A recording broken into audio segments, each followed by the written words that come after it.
Matt, a draw to start the season. Does it feel more like a win because of the circumstances? Yeah, I think at half-time we probably felt we were the better team, and I think we came out second half really wanting to win this game.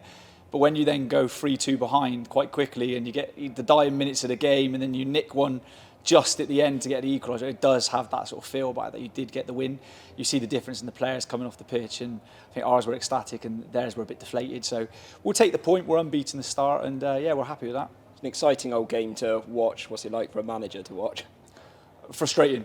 I think being real, we've obviously spoke to the players about it. You know, first half we looked brilliant. I think we outplayed the other team quite comfortably. Probably could have been 3-1 up at half time. Second half, we just seem to have this knack at the moment, just coming out a little bit slow, but we always finish strong. So there is that frustration there. But like I said, I don't want to see the footage back of me celebrating the equaliser because it will be embarrassing. No, well deserved. I'm not surprised that you may be dancing up and down. Started the last season with a defeat against Penmill, but you sort of knew what they were about, whereas like Weymouth and a few others, maybe not so sure. Does that make it a little bit more difficult going into them? Yeah, at this level of football, you know, you look at all the professional clubs and what they're doing, but they've got an advantage on all of us because they get a chance to look at their opponents and learn about their opponents. We've got to rely on social media and highlights of it occasionally on YouTube and little things like that. And when you then look at Weymouth last season, and we did the research that we did, they started off the season quite slow last year, but they finished very strong. So we kind of expect them to be punching near the top this year.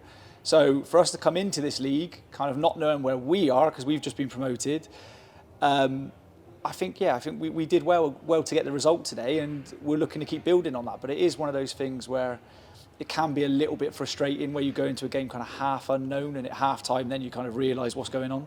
And you went into it a bit unknown in terms of the squad. Well, for the supporters more than you, because you've been training with them for so long. But I think about half of Bath City's players out there weren't here last season, but they all seem to fit in well. Yeah, so I've said before, as in my programme notes today, we had a very tough pre-season, but a lot of our pre-season games had a mixture of development squad players and first team players. The development squad is there to help players progress and develop and achieve targets that, you know, we want them here on the first team. We want them to develop to that level, but gives them the chance to do that. Whereas the first team, I think when we got promoted, we did need to bring in a couple more players just to freshen it up a little bit.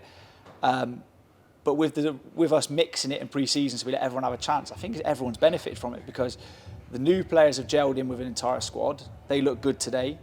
And on top of that, if you look at the development team result as well, they've performed very well and got a win against the team, which, again, probably is one of the tougher teams in their division. So, yeah, fair play. Yeah, last minute goal, I understand as well. Like here, but in our case, a leveller, Mills Bellotti, with 2 goals and an assist from centre-back. We're going to chat to her in a minute as well. He must be delighted for her. She joined at the end of last season, and another good new acquisition.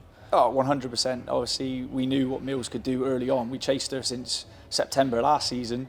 And, you know, coming out of the Bristol City Academy, we knew she was going to be hard to get hold of. And we saw our opportunity at the end of last season. Mills came down on like a loan style deal to come play for us. And yeah, at the end of the season, I think she just bought into what we're doing and what we're trying to achieve and wanted to come and sign permanently for us. So yeah, I think, you know, we said to Mills, go out there, put your name on the map, and an assist, 2 goals and an interview at the end is that's doing it right there. Yeah, she certainly has. You've got no game next week, so you've got to buy in the Cup and then Pool the week after. First of all, have you got anything planned for next week? Yeah, I'm going to go watch our development team, obviously see how they get on. Obviously Tracy's done a brilliant job sort of watching them on match days. I'm not going to go and step on Tracy's toes down there. She's doing a fantastic job, but we're going to go down there and watch it and just be a presence and sort of see how the players are doing, because like I said, the whole point of the development squad is eventually we want those players to be stepping up into the first team. So it's a chance for them to showcase themselves. So if there's a week where we're going, do you know what, we need a winger or we need a fullback, we know what they're capable of.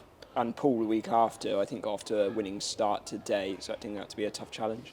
Yeah, I mean, Poole are a very difficult one. I know they beat Weymouth 5-1 in pre-season. Doesn't really mean anything because, you know, we've turned up in pre-season with games with half a squad and we've lost in games that I know now we'd win. But I am, with Poole coming down from the division above and us coming up from the one below, that should be a tough game. But we're going to go there, we're going to play the way we play. I said it a lot last season that we've just got to get our own rhythm and make our own strides. And yeah, I'm fully confident in how we do that and the players we got, that we can succeed there, but we'll see. Oh, well done for your players for getting off the mark, and thanks for chatting to us today. Thank you very much. Cheers.